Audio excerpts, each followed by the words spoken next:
Welcome to diploma chemical engineering fourth semester. आज से हम स्टार्ट करने जा रहे हैं एक बहुत हाई इम्पॉर्टेंट और प्रैक्टिकल सब्जेक्ट प्लांट यूटिलिटीज। ये सब्जेक्ट सिर्फ एग्जाम के लिए नहीं है बल्कि इंडस्ट्री के लिए बैकबोन सब्जेक्ट है। केमिकल प्लांट तभी स्मूथली ऑपरेट करता है जब उसकी यूटिलिटीज प्रॉपरली डिजाइन, ऑपरेट और मेंटेन की जाती हैं। इस लेक्चर में हम 3 इम्पॉर्टेंट चीज कवर करेंगे। सबसे पहले प्लांट यूटिलिटीज का इंट्रोडक्शन, दूसरा कंप्लीट सिलेबस ओवरव्यू और तीसरा इस सब्जेक्ट को कैसे पढ़ना है, क्या स्ट्रैटेजी होनी चाहिए एग्जाम और इंटरव्यू के लिए। अगर आप इस सब्जेक्ट को ध्यान से समझ लेते हो तो आप प्लांट ऑपरेशन का मेजर पार्ट इजीली समझ सकते हो। तो चलिए स्टार्ट करते हैं लेक्चर 1।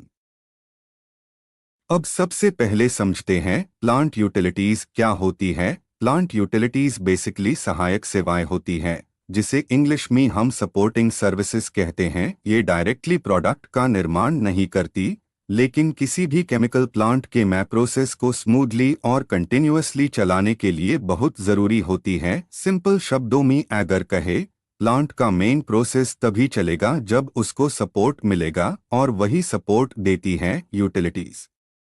जैसे घर में बिजली, पानी और गैस जरूरी होती है, वैसे हाई केमिकल प्लांट में स्टीम, वाटर, कंप्रेस्ड एयर और इलेक्ट्रिसिटी जरूरी होती है। यहाँ एक इम्पॉर्टेंट पॉइंट समझना है, यूटिलिटीज सीधा प्रोडक्ट नहीं बनती।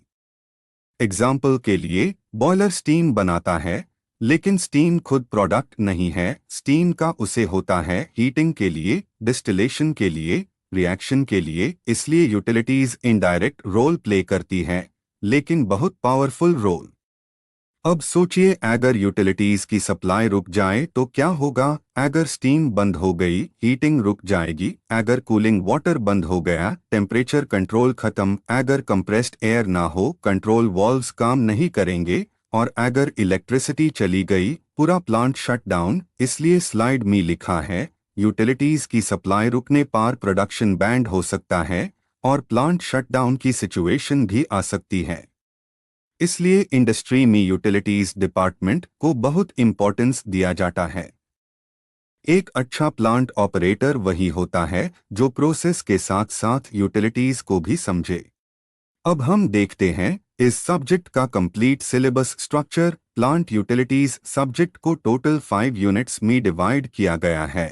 हर यूनिट का अपना इंडस्ट्रियल इंपॉर्टेंस है और हर unit exam point of view से भी इंपॉर्टेंट है।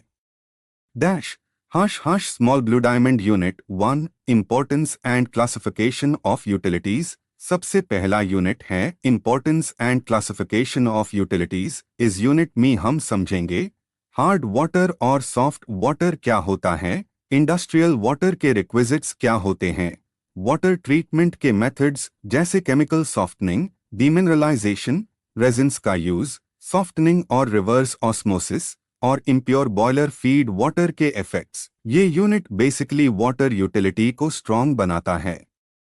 क्योंकि प्लांट में वाटर सबसे बेसिक और मोस्ट यूज्ड यूटिलिटी है, एग्जाम में यहाँ से शॉर्ट नोट्स और डेफिनेशंस काफी पूछे जाते हैं। Unit 2 steam and steam generation. Second unit है स्टीम एंड स्टीम जनरेशन। ये सब्जेक्ट का सबसे इम्पॉर्टेंट और स्कोरिंग यूनिट है। इसमें हम पढ़ेंगे स्टीम की प्रॉपर्टीज, स्टीम से related problems, different types of boilers, solid fuel fired boiler, waste gas fired boiler, fluidized bed boiler. साथ ही हम स्केलिंग प्रॉब्लम्स, ट्रबल शूटिंग और स्टीम ट्रैप्स और एक्सेसरीज भी पढ़ेंगे। इंडस्ट्री में बॉयलर सेक्शन बहुत क्रिटिकल होता है, इसलिए ये यूनिट कॉन्सेप्चुअली स्ट्रॉन्ग होना चाहिए। Unit 3 refrigeration. थर्ड यूनिट है रेफ्रिजरेशन। इसमें हम रेफ्रिजरेशन साइकिल्स समझेंगे, इंडस्ट्री में यूज होने वाले रेफ्रिजरेशन मेथड्स और डिफरेंट रेफ्रिजरेंट्स जैसे मोनोक्लोरो डिफ्लोरो मीथेन, क्लोरोफ्लोरोकार्बन्स, ब्राइन्स। साथ ही रेफ्रिजरेटिंग इफेक्ट और लिक्विफैक्शन प्रोसेस भी कवर करेंगे। ये यूनिट स्पेशली अन स्टूडेंट्स के लिए इम्पॉर्टेंट है जो फूड, फार्मा या गैस इंडस्ट्रीज में जाना चाहते हैं। Dash # small blue diamond unit 4 compressed air.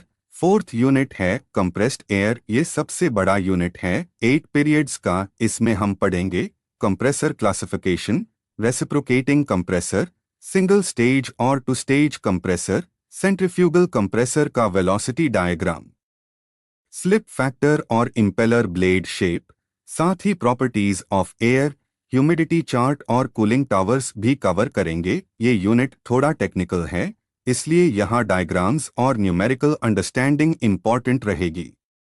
Unit 5 fuel and waste disposal. Last unit है फ्यूल एंड वेस्ट डिस्पोजल। इसमें हम पढ़ेंगे केमिकल इंडस्ट्रीज में यूज होने वाले fuels, natural gas, liquid petroleum fuels, coal, coke, internal combustion engines, petrol और diesel engines, और waste disposal methods. ये यूनिट एनवायरमेंटल और पावर जनरेशन दोनों से रिलेटेड है। डैश टू स्टूडेंट्स, ये था हमारा कंप्लीट सिलेबस ओवरव्यू। अब अगले लेक्चर्स में हम एक एक यूनिट को डिटेल में स्टार्ट करेंगे और सबसे पहले स्टार्ट करेंगे unit 1 importance and classification of utilities. अब बात करते हैं लेक्चर प्लानिंग की। इस सब्जेक्ट को हम टोटल 30 से 35 लेक्चर्स में कंप्लीट करेंगे। यूनिट 1 को 4 to 5 लेक्चर्स में कवर करेंगे। ये बेसिक फाउंडेशन यूनिट है। यूनिट 2 स्टीम एंड बॉयलर थोड़ा डिटेल्ड है, इसलिए 8 to 9 लेक्चर्स लगेंगे। यूनिट 3 रेफ्रिजरेशन 6 to 7 लेक्चर्स में कंप्लीट होगा। Unit 4 compressed air technical unit है, इसलिए 8 to 9 लेक्चर्स रहेंगे। Unit 5 fuel and waste disposal 4 to 5 lectures में कवर करेंगे। सिलेबस कंप्लीट होने के बाद 2 रिवीजन क्लासेस होंगी। 1 फुल लेंथ मॉक टेस्ट होगा, 60 मार्क्स पैटर्न पार, और एक मॉक टेस्ट डिस्कशन क्लास होगी। इस तरह से हम कॉन्सेप्ट रिवीजन एग्जाम प्रैक्टिस सब कवर करेंगे। Thank you students. आज का लेक्चर 1 यही पार कंप्लीट होता है। अगर आपको ये लेक्चर हेल्पफुल लगा हो तो वीडियो को लाइक ज़रूर करें, अपने क्लासमेट्स के साथ शेयर करें ताकि उनको भी बेनिफिट मिले। और अगर आप डिप्लोमा केमिकल इंजीनियरिंग के 4th सेमेस्टर के स्टूडेंट हैं तो चैनल को सब्सक्राइब करना बिल्कुल मत भूलिए, क्योंकि आने हुए लेक्चर्स में हम पूरा प्लांट यूटिलिटीज सब्जेक्ट डिटेल में कवर करने वाले हैं। अगर किसी टॉपिक में डाउट हो तो कमेंट सेक्शन में ज़रूर लिखे, मैं आपके डाउट्स क्लियर करने की पूरी कोशिश करूंगा। मिलते हैं नेक्स्ट लेक्चर में यूनिट 1 के साथ। Thank you and keep learning.